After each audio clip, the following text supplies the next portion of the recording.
Good afternoon, everybody, and a very warm welcome to today's session titled Introduction to Motivational Interviewing, a Way of Being. We're very pleased to have you with us. To introduce myself, I am Roger Wyman, currently Vice Chairperson of ISSUP South Africa.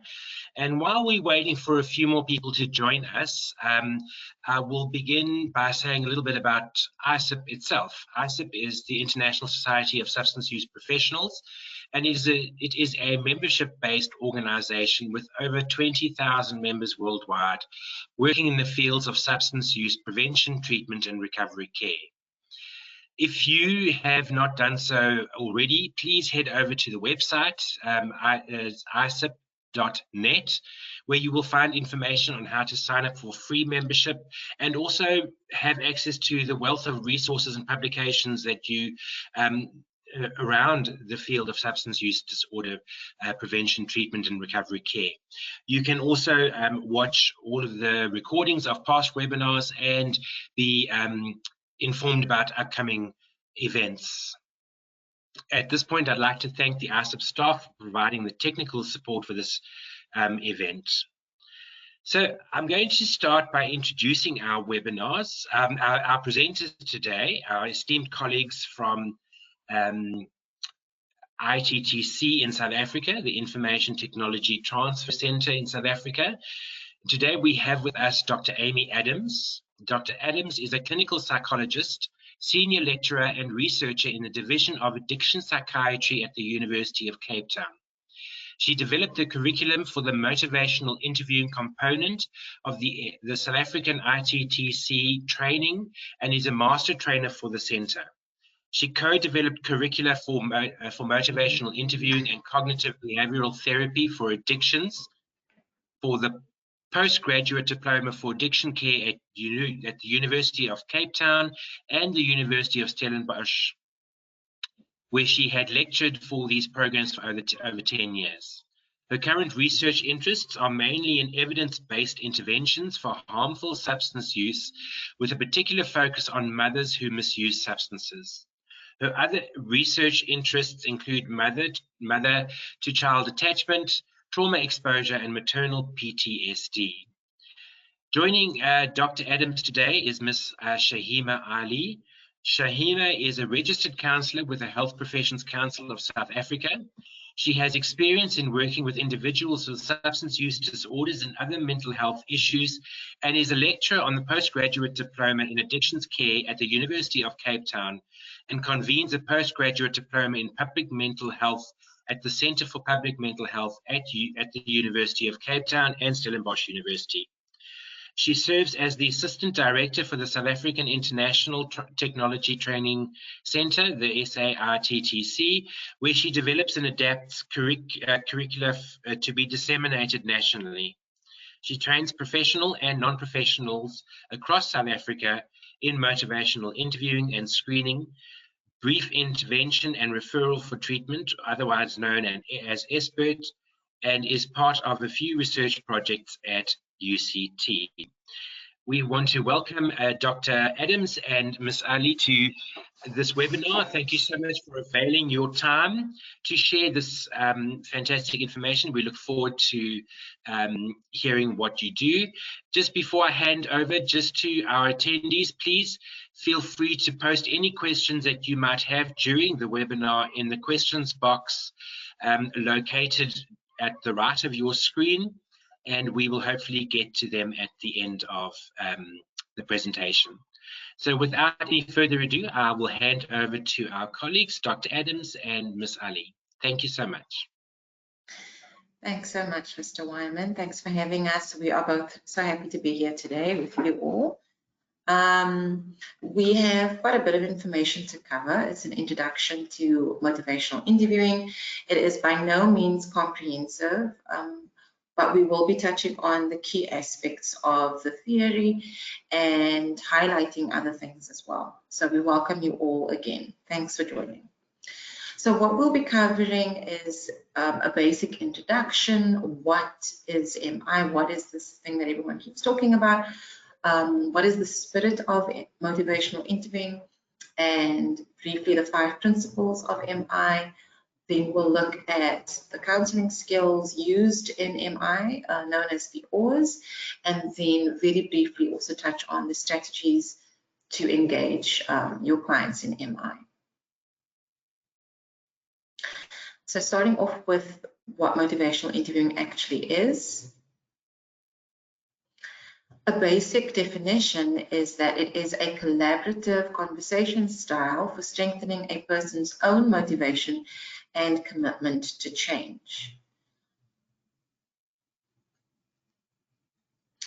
It is an approach that draws quite heavily on basic person-centered counseling, and it aims to alter the client's view of the cost and benefits of their behavior, whichever problematic behavior they might be presenting with, addiction to alcohol or other substances, but doing so in a non-confronting way while motivating them towards change.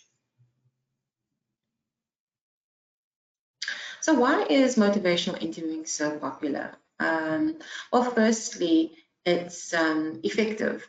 It's been well established as an evidence-based approach in promoting effective behavior change across various fields, such as addiction, healthcare, mental health, and so much more. So it's been found to work, and that's why people continue to use it. It's particularly effective in the early stages of your intervention when clients are pre-contemplative. So pre-contemplative clients who are not thinking about changing their behavior at all, otherwise referred to as happy users. So this intervention is quite useful at that particular stage, helping clients start thinking about the possibility of making change actually happen for them. As far as evidence-based approaches go, there is, like I said, it's well established in terms of research, and if you just do a quick search in PubMed or EBSCOhost or whichever kind of search engine or platforms you use, I just did this one very quickly. Type in motivational interviewing, and we got 6,343 hits. So as you can see, lots and lots of research and many articles referencing and making reference to this intervention. So it really is very rich in evidence base. Other reasons why it may be so popular is that it's the client-centered and the non-confrontational approach appeals to clients. It's something that clients actually not particularly enjoy, but when they are in a session with an MI practitioner, it's something that is more comfortable for them than a confrontational approach. So from that perspective, it's been found to be, quite appealing for clients itself. Other reasons are that it's compatible with different fields. So MI is something that can be adapted and applied in various settings, including healthcare, counseling, social work, education, and in correctional services. And it can also be combined with various other modalities. It's mostly combined with CBT, but also many other modalities that could be used within addiction or behavior change treatment.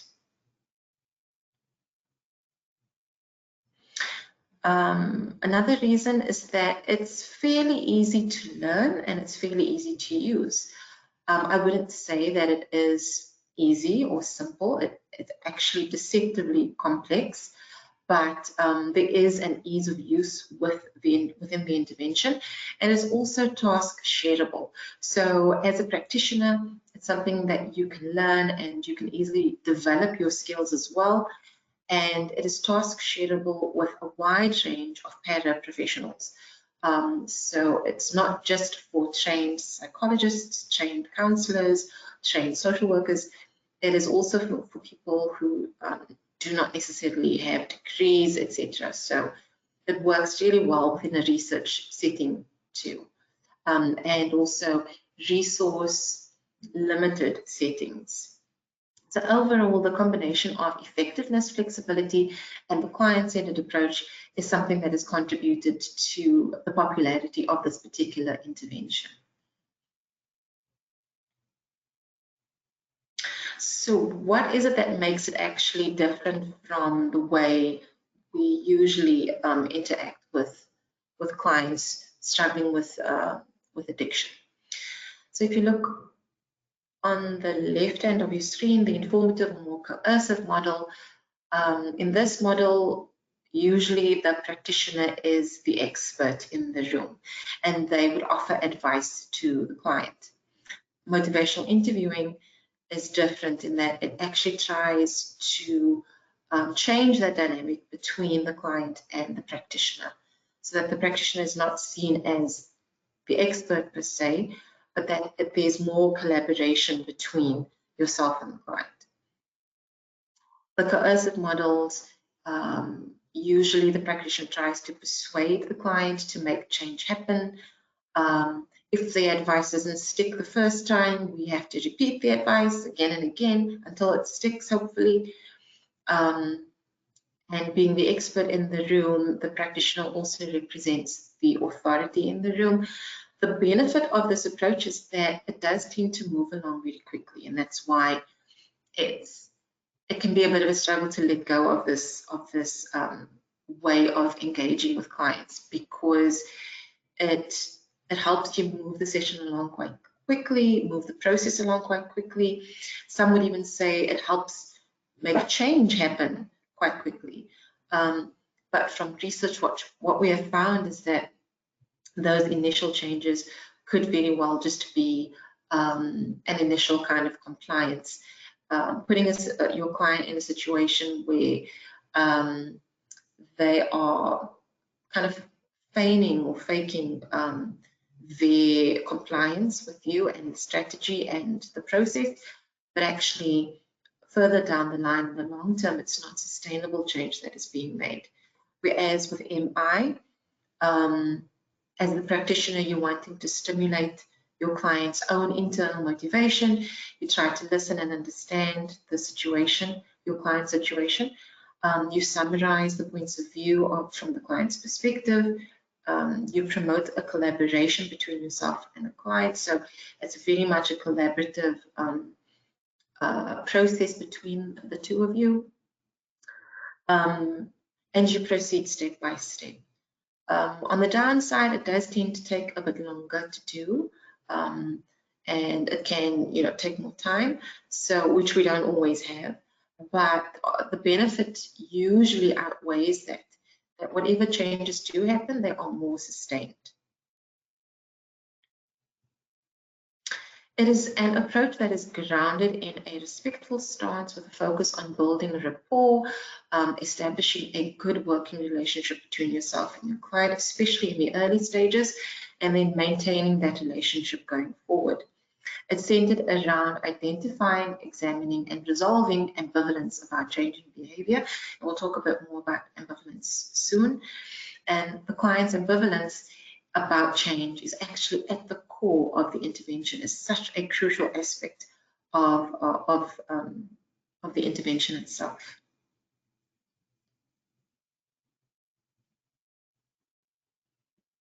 So what is ambivalence? Basically, it means feeling two ways about something, feeling two ways about change. So I kind of want to make change happen, but I also want to continue enjoying what I am enjoying about my substance. So which way do I go? Do I go left or do I go right? So feeling two ways about something. And also it's important to remember that this is a very natural part of the change process. And so when a client is ambivalent, that's nothing to make you feel anxious. It's actually a good sign. And so in MI, what your task would be is to be attuned to your client's ambivalence. If your client is not ambivalent, meaning they are a happy user, not thinking about change, not feeling two ways about their substance use, you would be using your strategies to elicit or evoke ambivalence. You want to draw it out. And then you'll continue to use your strategies to strengthen ambivalence towards change until your client is feeling a little bit more sure about the change that they want to make, and then your other strategies would come into play. So ambivalence really is such an important aspect of the intervention.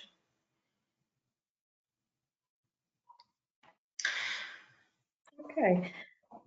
Thank you, Amy, for laying that solid foundation around what MI is and the evidence that that it has in the work that we do.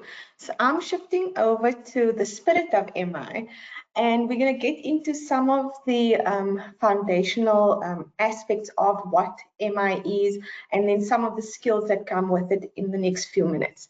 So what the spirit of MI is more than just using the set of the technical counseling skills or interventions. It is characterized by a particular spirit or a way of being, which is the context of interpersonal relationship within which techniques are employed. So that relationship between you and your client is very important because it lays the foundation on how you engage and how this conversation or interview will go. So what is a way of being? So an MI practitioner can use all the correct skills, all the counseling skills, but still without embodying that spirit of MI, you might run into some challenges and you might fail to actually engage the client. So embodying the spirit of MI really is the foundational, and it's really needed throughout your relationship with your client. Because the client responds to who you are as a practitioner. So this goes back to like your basic engagement and counseling skills and being genuine with your client as a healthcare worker or therapist. So the way they respond to you is important because of who you are and how you are with them. So those micro skills and how you engage with them, because it is important as much as how as they respond to what you are saying or doing within the session. So we embody the spirit of MI to kind of take us through the sessions. And it's not a separate thing. The spirit is like really, you have to kind of live it. It's not like, okay, now I feel like being empathetic. No, you have to be empathetic throughout. So you need to kind of really embody this spirit when you engage with your client. So I'm going to go through the 4 key elements to the spirit quite briefly. So these make up the spirit of MI. You've got collaboration, evocation, acceptance, and compassion. So what is collaboration? And you'll see at the top it says collaboration versus confrontation. And when I think about collaboration versus confrontation, when I started out as a counselor, I think I was very confrontational because that was the treatment approach or the treatment as usual approach that I was introduced to as during my studies and when I started working. So in the beginning, it was like confronting the client about their use and not working on that collaboration as much. But fortunately, I got upskilled and used my MI, so now I no longer confront, I collaborate. So I use the partnership between myself and the client to really understand their point of view and the experiences of their youth and their situations. And this does contrast with some of the other approaches to dealing with substance use. And in treatment, in South Africa, for example, people are still using more confrontation approaches versus collaborative ones. And the evidence that Amy spoke about earlier will tell you that confrontation is not necessarily going to assist the client in moving forward. And I think I saw that when I just started out my career as well. The second key element is acceptance, and here you want to be able to respect the client's autonomy. You want to basically treat them with the correct dignity and understanding, and you also want to focus on the positives because often with substance users, all people see are the negatives, and focusing on what they've done or who they've become and the substances that they are using. But it is important to also shift towards looking at some of their strengths and the positives within them. And the main thing with acceptance is also accurate empathy. So really trying to understand what's going on for that client in their life and from their point of view. And accepting that without using it in a manipulative way to kind of get them to change, but rather accepting it in order to discuss it and collaborate on how to make the change or to motivate them towards change. The third element is evocation, and evocation is the drawing out rather than imposing onto the client. So drawing out their own thoughts and ideas for what change looks like, for what treatment approaches look like, for what is what they know is available regarding resources in their settings, rather than me as the healthcare worker imposing my own ideas and opinions on what I think is best for them. So motivation and commitment for change is most powerful when it comes from the client. And Amy mentioned this earlier, has to come from them in order for the commitment and the motivation to be sustainable over a longer period of time. So your job is to draw out their motivation and skills for change, not to tell them what to do or why they should do it. And that often does happen. We often say, oh, you know, we've seen this happening before. You need to stop doing that and go and listen and do this. And then at the end of the day, it won't. They might tell you, okay, I'll do it, but it's just lip service, not actual motivation for change. So drawing out the ideas. And our clients are really smart. They do have resources, knowledge, skills. We just have to evoke it from them. Okay, fourth element is compassion. So working with your client in a way that is non-judgmental, non-blaming, and non-shaming. And because I think about it, most of our clients, their families have thrown them out, kicked them out. They're living on the streets. Nobody trusts them. They are being judged for their substance use disorders. They don't see the hope. So we've got a very important role to play in really giving them the hope and the motivation to make changes in the way that we engage them. So the way that we are with them really sets that foundation and scene for whether they will be motivated towards change or not. So by being compassionate, we really need to understand again what the problem is for the client and how they want to find a way to move forward and what they want to do and what they want to put in place regarding their behavior. So at the end of the day, our responsibility is to guide our clients towards drawing out motivation from them towards behavior change. So the change lies with them. We are just the guide on the side, kind of trying to just navigate like a GPS. We're not telling them what to do. So if you punch in on the GPS, for example, an address, but you take the wrong turn, you're not going to shout at the person, say, you took the wrong turn, can you please just turn left? If you listen to the GPS, it's quite gentle. They just say, rerouting, can you please take the next exit on the left? So we want to be similar in that approach, that we're using a guiding style. We're not being confrontational and like hammering them for making the errors. Rather, we want to gently guide them towards making positive change. So that responsibility does at the end of the day lay with them. And so that motivation does need to be coming from them so that they can commit to long-term behavior change. Okay, Amy, I'm handing over back to you. Thanks, Shreyama.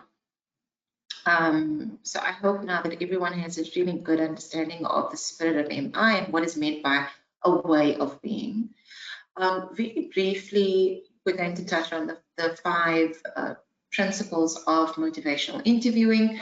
The first is to express empathy, then develop discrepancy, avoid argumentation, roll with resistance, and support self-efficacy. Let's go into each one really quickly. So expressing empathy, we've spoken quite a bit about empathy already up to this point. It involves seeing the world through your client's eyes and thinking about things as they would, and really doing your best to try and share in the experiences. And this provides the basis for clients to feel heard and understood. So empathic listening and empathic reflections are really such a key aspect to the intervention.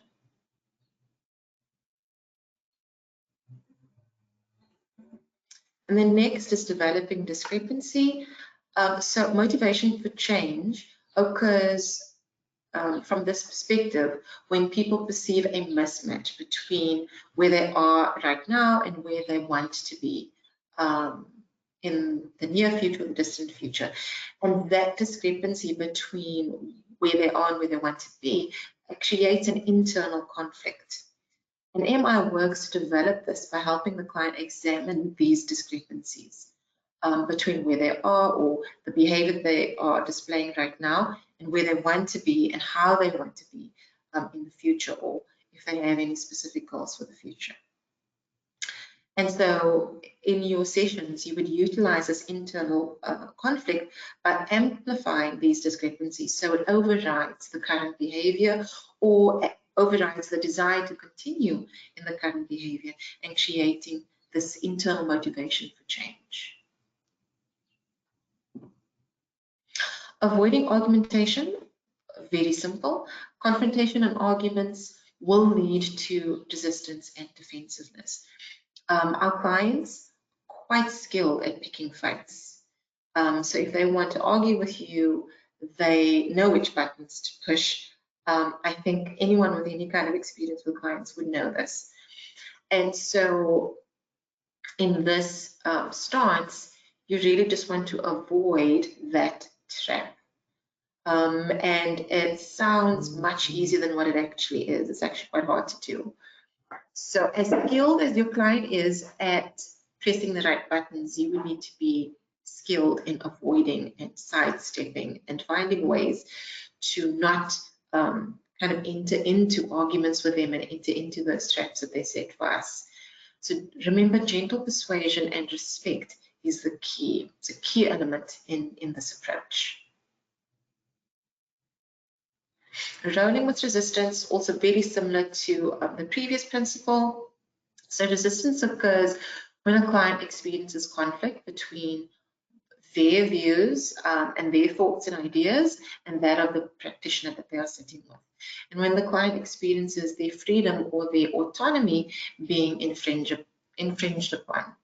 And so if you think about it from the perspective of offering direct advice and kind of pushing for change, that could be experienced by your client as having their freedom infringed upon and having their autonomy also not being fully respected in the relationship. So that's why those are dissuaded.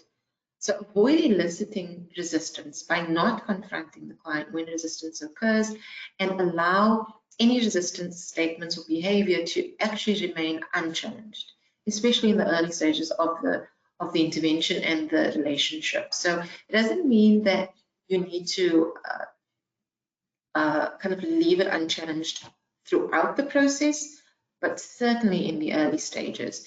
And once you have an established relationship and an understanding between yourself and the client, you can then gently start challenging some of these ideas that they have, some of the myths that they might have.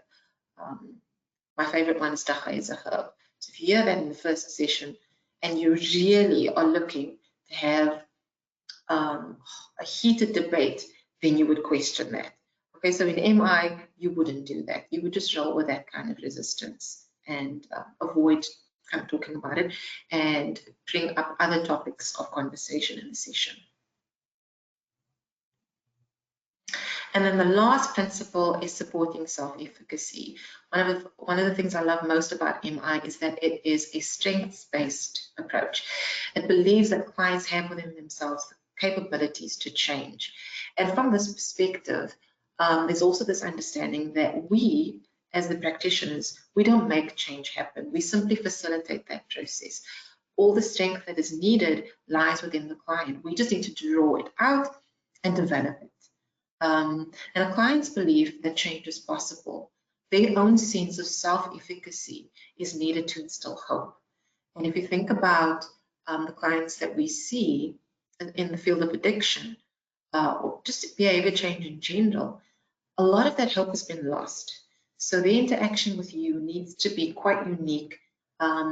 So, you know, a lot needs to be done to support self-efficacy and to try and instill hope, not false hope, but valid and grounded hope. That change is actually possible. And self-efficacy is something that is supported by focusing on previous successes, whatever they might be, however small, and highlighting skills and strengths that the client already has. Okay, and sometimes it takes quite a bit of time to find that. We really need to dig deep, and other times it's quite easy to do that. But to just keep thinking about our clients from this perspective, that they do have the strength and the skills within them to make change happen.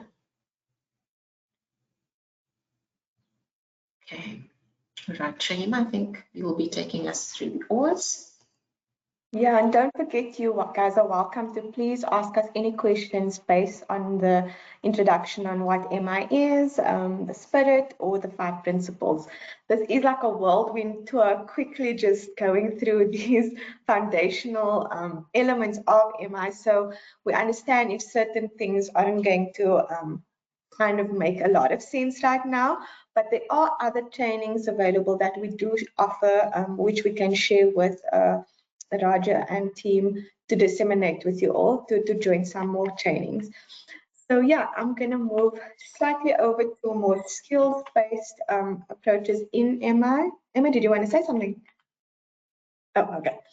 And with the OARS, we'll go through that, and then Amy will cover some strategies, and then we will give you a demonstration of a little video where you can see some of these skills unfold in a very short video clip. So hopefully then what we've covered now will make a little bit more sense. Okay. So basic counseling skills. It requires a combination of various skills and techniques, and you have to listen, and you have to use, you have to look at body language. There's a lot of things that happen all at the same time. And those who have done counseling or professionals within the field will really relate to how confusing this can be. When you're not sure, should you push ahead, should you move left, should you move right, where do we go with all of this? And so we'll cover some of the basic MI counseling skills that will guide us and assist us. But firstly, once again, that way of being is the most basic foundational aspect of this therapeutic relationship. So it is very important to establish the rapport with your client. Because without this, then clients are not going to feel safe enough to really share. And with substance use, it's really sensitive information around sharing what they're using, how much they're using, or why they started using. So we really need to make the client feel safe. We need to take the time and kind of work with them, alongside them, develop that therapeutic alliance in order to assist and guide and facilitate the change, and to draw on whatever bit of motivation there is to kind of get them more committed and more ready to make changes. So you use these basic counseling skills to really engage your clients during this MI process. And so it really is important how we say things, what we say, and how we say it to the client in order for them to really have a connection, a therapeutic alliance with us. So the 4 key counseling skills are called OARS, that's the acronym, but it's open-ended questions, affirmations, reflections, and summaries. So while it's listed as OARS, during your conversation, you'll draw on the various aspects throughout your MI session.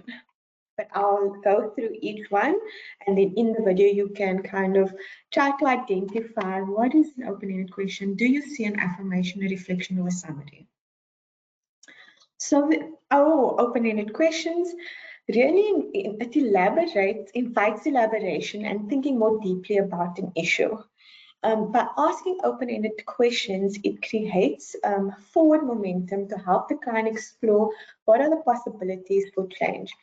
So, for example, you'll see on the screen there's an open-ended question saying, what brings you here today? So when we ask a client, what brings you here today? It really is inviting them to describe what brought them to this point where they are in front of you. They will then give you some background information on how they ended up there and explore what has happened to bring them to a point where they need to come and discuss things with you. Sometimes it's forced. They are forced to come by family, by friends, by their bosses, etc. But what this open-ended question does do is it gives us then a window into what is happening for them.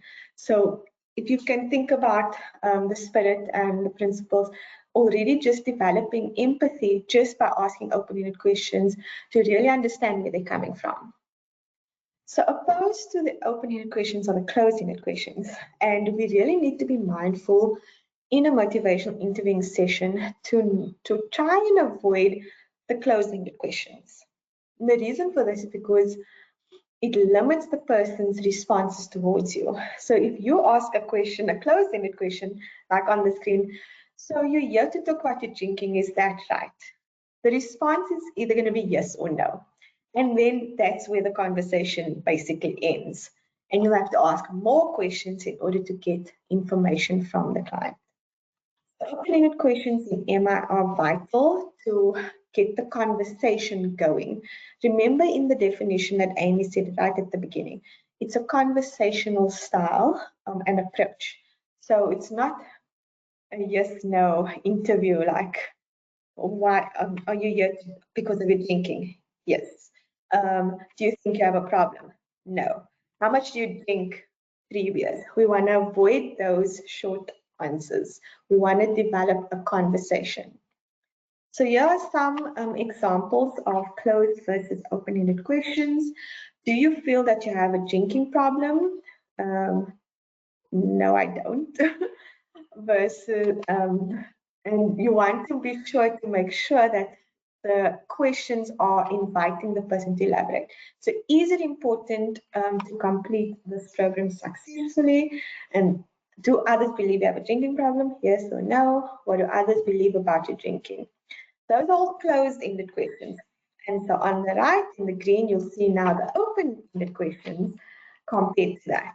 So what problems has your drinking caused you? As you can see, that is inviting the client to give you a little bit more information on what has been happening for them.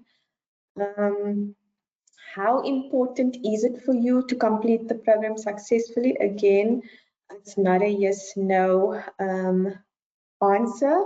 So it gives us, again, a sense of what they are thinking and what it is that they want to achieve. What do others believe about your drinking? Here, this will give you, again, some context of what they are seeing others believe about the drinking and also a little bit more about their perceptions on it. So it's very important to phrase your questions in an open sense so that you can invite them to elaborate, and that gives you also context into what's going on for them. Okay, the next one is affirmations. Affirmations are statements that recognize clients' strengths. And so you'll see the strengths-based approach coming through once again. And by affirming your client, it assists in building rapport and helping them also to see that, so to see things in a different kind of view, or more positive light.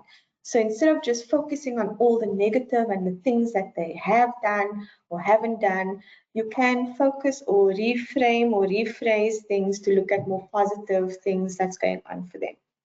Helps them feel like change is possible when everybody else around them doesn't think that. Again, this helps in facilitating the supporting self-efficacy. So very important. It can be really simple thing like just telling somebody like, It's really great to see you here today. I know you've been going through a lot, but you've really made the effort to come today and speak to me. Just giving them a little bit of recognition for taking the step and for being there, and kind of works on their strengths.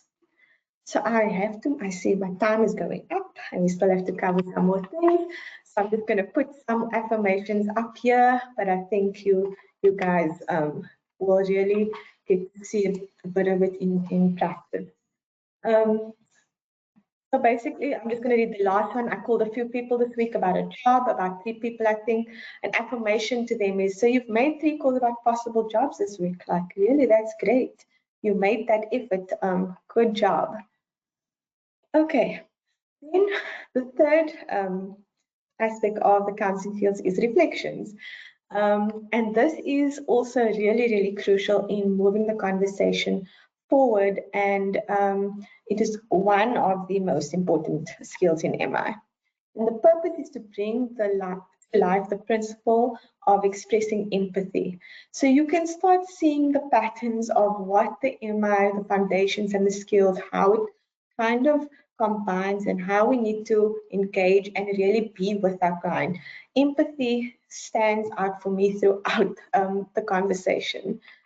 So, and then reflecting also assists with that. So by careful listening and reflective responses, the client can feel like you really understand the issues in the context and where they're coming from.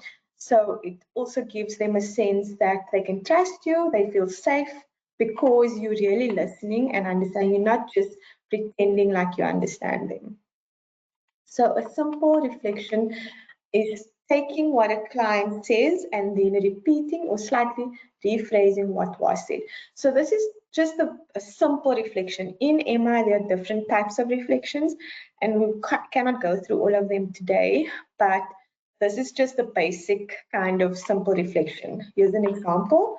I'm feeling pretty depressed today. So your client is saying that to you, and your possible response is many responses that you could go with. But one of them could be, okay, so you're feeling depressed. Or you reflect back by saying you're feeling kind of down.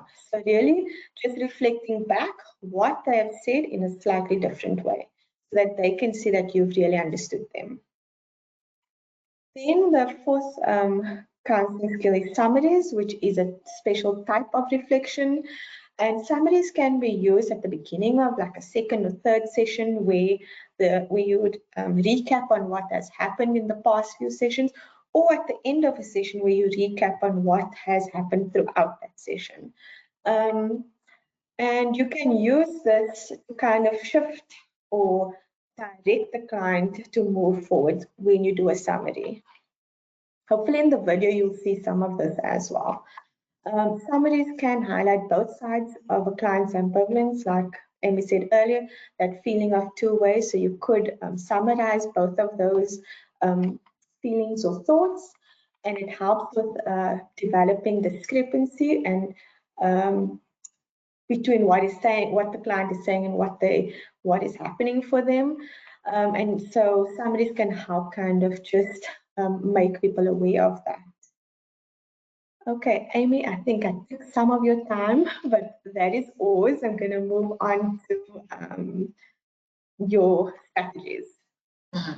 Thanks, Shrema. Now, the OARS are a very important part of the intervention, so I'm glad that you gave a thorough go through. We really are running out of time, and I would prefer that we spend our time on videos. So I'm going to go through this very quickly. Basic strategies to engage in MI. So we like to reference the evocation strategies and topics listed by Astolfi and Evans. They provide us with 8, and it's all kind of encompassed within motivational interviewing. For the purpose of this presentation, we'll really just be touching on the first 4, but you have the full list here, and you're welcome to explore that on your own. So we'll start with the first, which is an opening strategy. So the opening strategy, what is meant by it is that it is It's a useful strategy to use when you first meet your client. It's how you open your relationship, it's how you open the discussion and open the process that you're starting with them. That's what's meant by it. And with this first approach, you're really just discussing their lifestyle and whatever other stresses they have in their lives. And everyone has stress, so that's an easy conversation starter. And then you raise the issue of substance use with an open question. So you keep things very general initially, and then you kind of sneak in your questions about substance use, and you direct the conversation towards the use of substances. And you do it in a very non-confrontational way. Where does your use of alcohol, or whichever the substance is, fit into your life? And so it gives yourself as a practitioner an understanding of the context when you ask these really nice open-ended questions. Next, you can ask about health and substance use. Often when your clients are using substances, their health would be affected, not always, but so if their health is affected, this would be useful to have to use in the intervention. And so a very nice open question would be, how does your use of alcohol affect your health? Not does your use of alcohol affect your health, that's closed-ended. How does your use of alcohol affect your health? Very nice open-ended, a conversation starter. A typical using day can be referred to as one of the main strategies in MI. It is just such a useful way of getting lots and lots of information. It helps build rapport in a non-judgmental framework. You can use it to assess your client's readiness for change, whether they are pre-contemplative, contemplative, preparing for change, in action state, etc. And again, gathering valuable assessment information. So a typical question would be, tell me about last Friday night or last weekend. Tell me about about your drinking patterns. How did you feel after that? And then what happened? So the first question, very open-ended, and then you prompt for more information and for more detail following that. But you really want to keep things as open as possible to have a conversation and invite your client to do most of the talking so that you listen and gain lots of information. So you use this and the aim of this is to raise the client's awareness of the relationship between their substance use and the other difficult things that are happening in their lives, the other stressful things that are happening in their lives. If someone is a happy user, they're not necessarily making those connections. And so you need to be quite skillful in how you connect those for them. Pros and cons of harmful behavior. So start by asking about what they enjoy, what might be some of the good things about their use, and then move on to the not so good things. And then summarize both the pros and the cons and allow them to write it down, or you can write it down on a whiteboard. And then also avoid using words like problems or concerns. Don't always assume that it might be a problem or concern for a client. But if they have identified it as such, you can surely do that. This is a useful strategy to use with clients who already see their behavior as a problem. And you can just use it to strengthen whatever ambivalence or motivation there might be. Okay, that was really, really quick. So now we can switch over to the video. It's a demonstration of a pre-contemplative, of a session with a pre-contemplative individual, Lunga, and then we can do a brief discussion afterwards.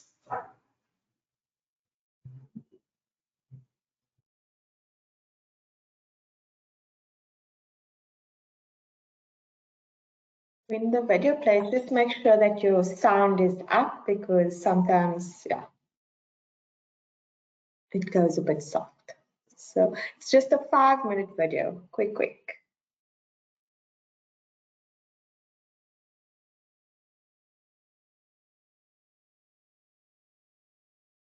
Okay, we're just waiting for it to load.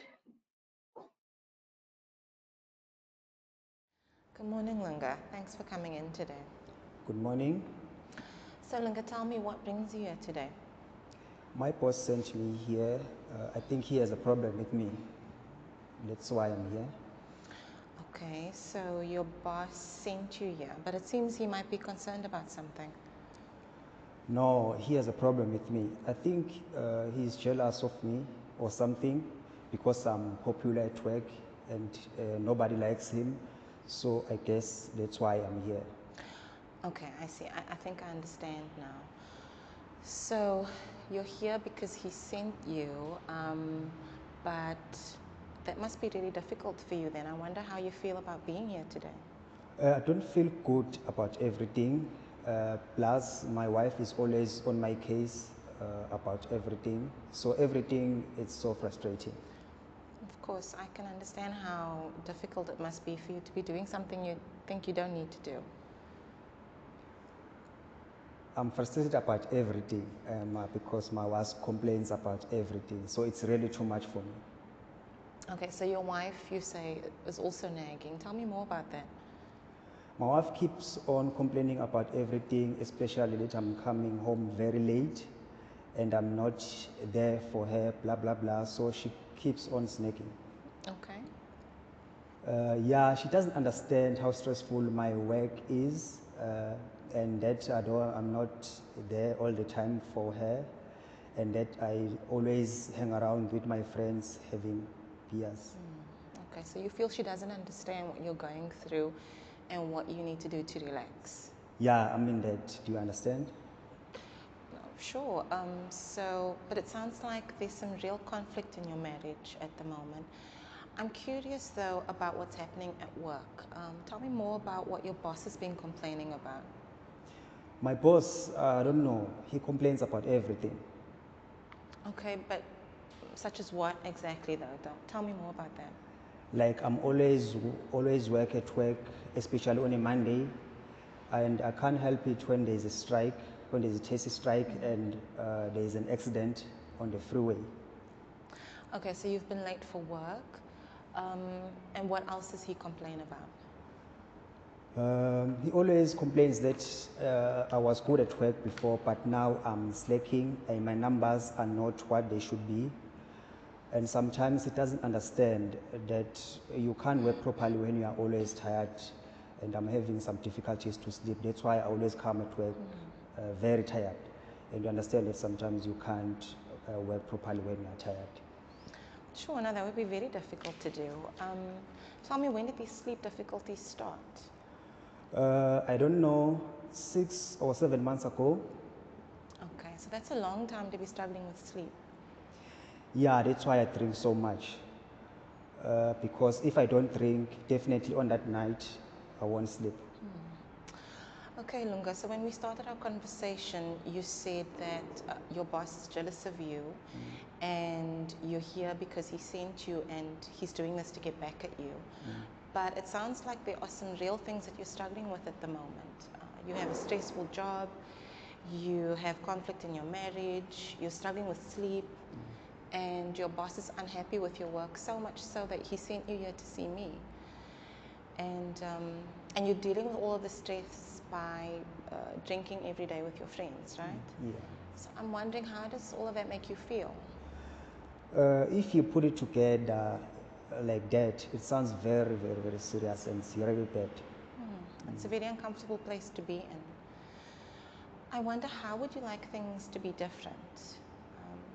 So we've run out of time for our session today, but maybe that's something you can think about, and we can discuss it at our next session. Would that be okay? Oh yeah, I guess I can think about that for the next time. Okay, thanks. Thank you.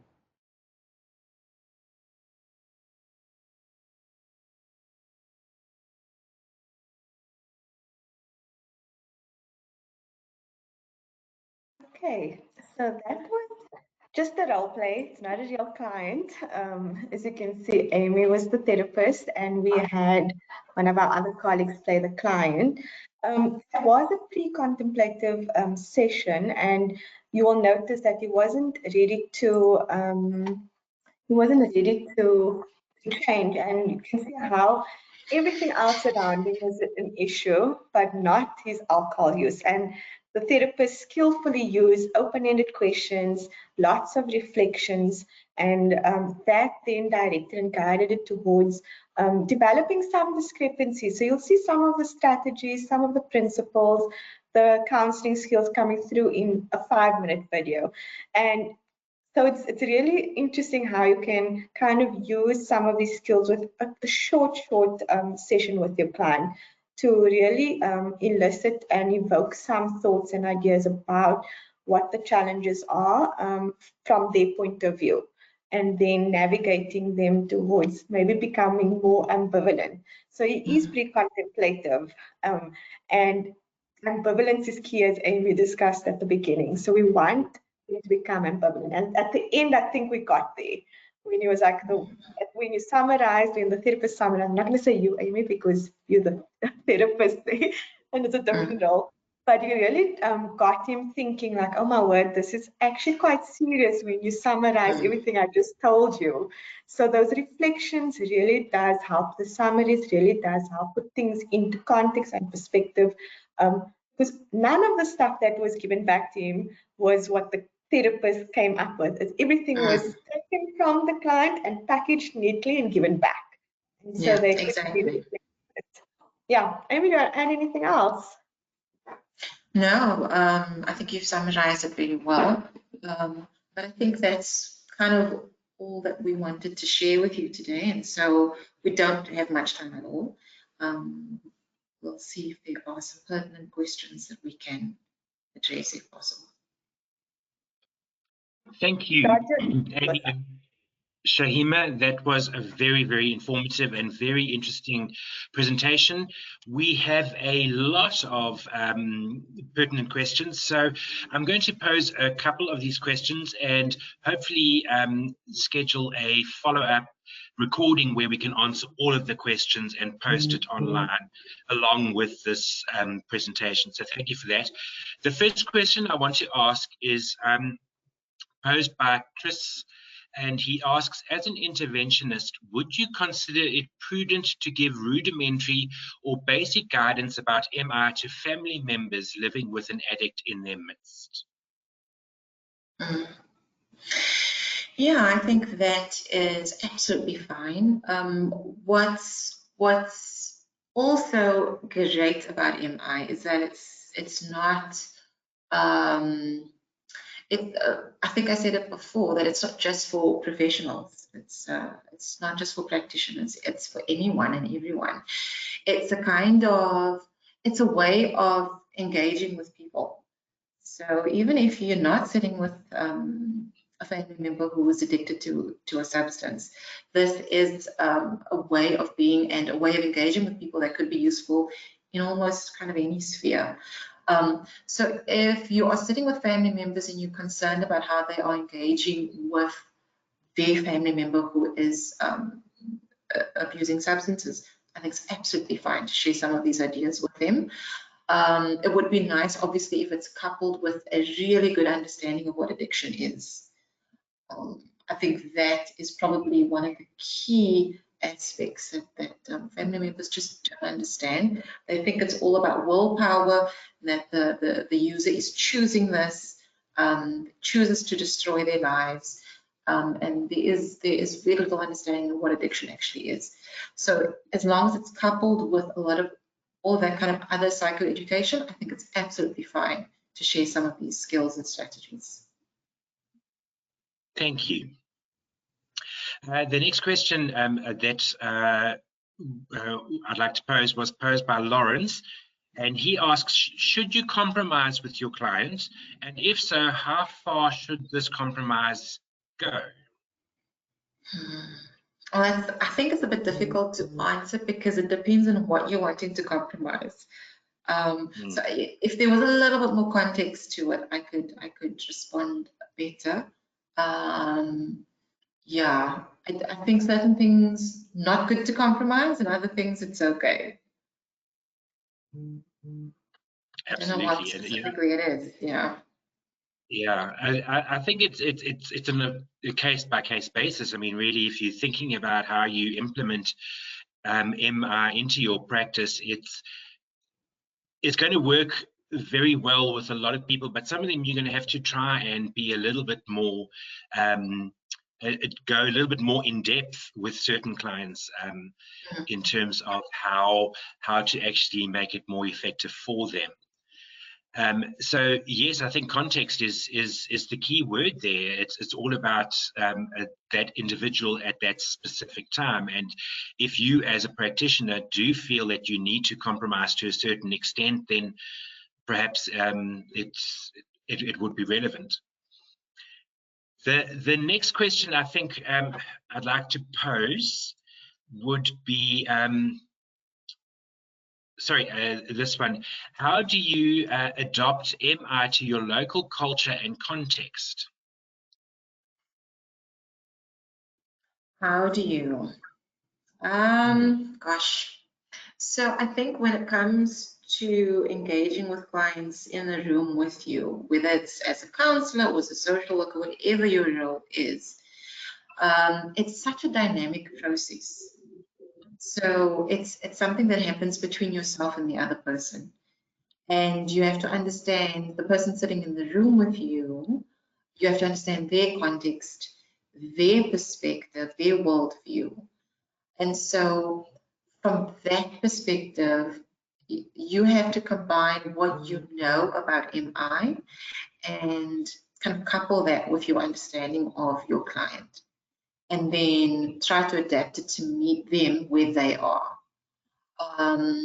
So from a cultural perspective, it really just depends on your context. So in Cape Town, South Africa, many of the clients I would have seen, wouldn't respond to certain language that is being used in MI, for instance.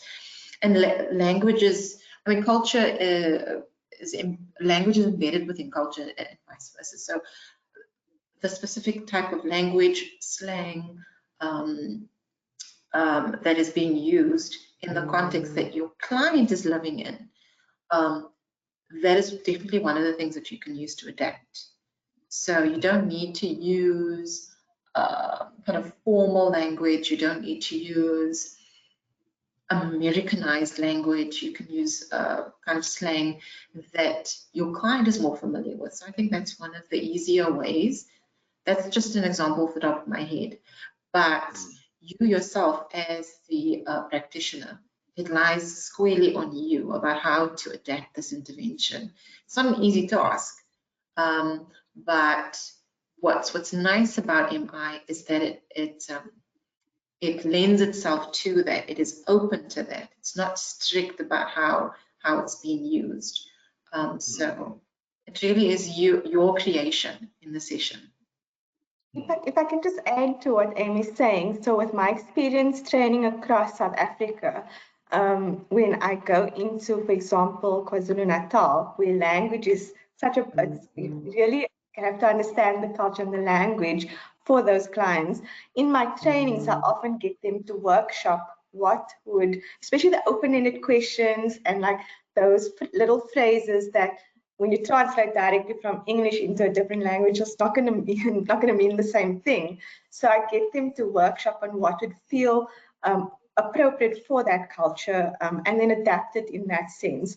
So I think it is quite adaptable to different cultures and languages, just as long as I don't understand all the languages being embedded, so it's better to get it from that culture itself. And then, yeah, I haven't seen anybody having any issues attempting to use MI in a different language. We've actually had people giving us good feedback. And as we're saying, this is that way of being. It's not even just about the language, it's that engagement, that non-confrontational approach, that being empathetic. And I think that can go into any culture or setting. So I just wanted to add that. Absolutely. I mean, I think you hit the nail on the head there. It's about the spirit of MI, which itself lends the theory and the practice to being adaptable to specific or any cultural aspect. It's really about how the practitioner implements the MI in that setting. So absolutely. I think I've got one more question that I would like to pose, which I found very, very interesting, and it was posed by Kalebu, and they ask, addictions like heroin addiction, how can we assist clients with self-efficacy, since these clients with these addictions are driven so much by their cravings? So yeah, so self-efficacy really just refers to whatever strength the client has within themselves and being able to draw that out and highlight that. And I've certainly used that approach with clients who suffer from heroin addiction as well. Although that being said, I mean, those individuals were contemplating change.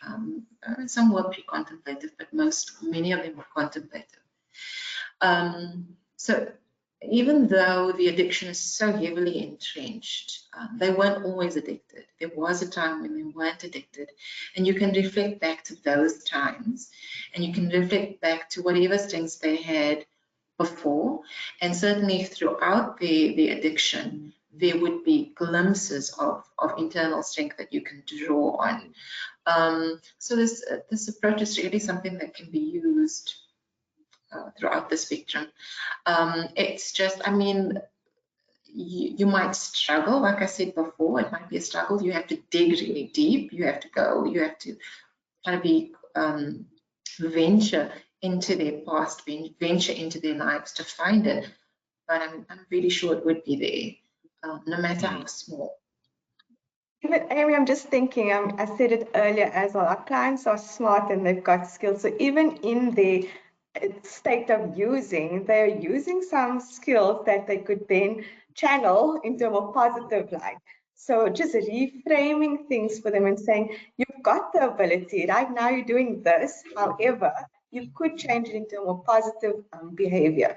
So I'm just thinking maybe reframing and really looking at things through a different lens. Absolutely. Absolutely. Thank you. Absolutely. I think, you know, in narrative therapy, we call it reauthoring, and I think that is very much linked to the MI idea of what you were saying, Dr. Adams, about they weren't always addicted. So looking for the unique outcomes, the different stories that tell a different, that speak to a different strength within the client is so important. So absolutely, I want to thank you so much for this presentation. It was very, very interesting, and thank you for availing your time. To those of you attendees who I didn't get to ask the questions, I will somehow see if I can entice Dr. Adams and Ms. Ali to answer those questions in a brief recording that we can post onto the channels.